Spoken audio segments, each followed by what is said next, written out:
Le quotidien gabonais L'Union, dans sa livraison du jour, titre « Route nationale 1, PK27, PK80, Paris au plus pressé ».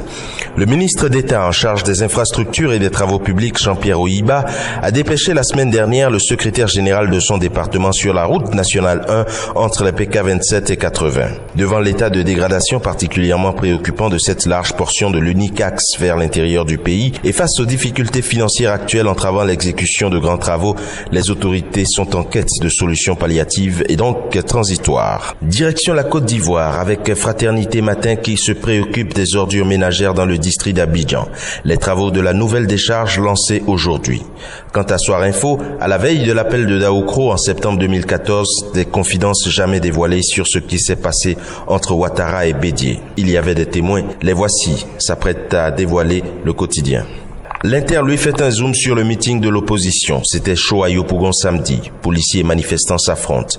Les unes du Burkina Faso sont plutôt tristes. Décès de Jean-Baptiste Natama titre Le Pays, corps prévu pour aujourd'hui à 9h. La biographie du défunt, il souhaitait se rendre à l'étranger pour ses soins.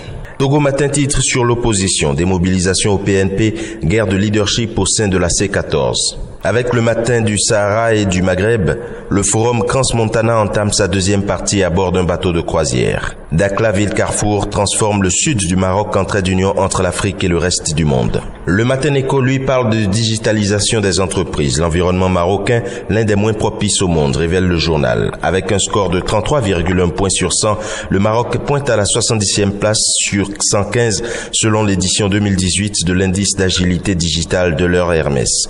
Le pays a perdu ainsi un rang par rapport au classement 2017. L'indice mesure globalement la capacité d'un pays à offrir aux entreprises un environnement leur permettant d'assurer leur transformation numérique et de prospérer dans une économie mondiale en pleine digitalisation. Enfin, avec le quotidien de la Réunion et de l'océan Indien, le quotidien au rendez-vous de la francophonie, affiche le journal. L'océan Indien rend hommage aux Français. Voilà, c'est tout pour aujourd'hui. À demain.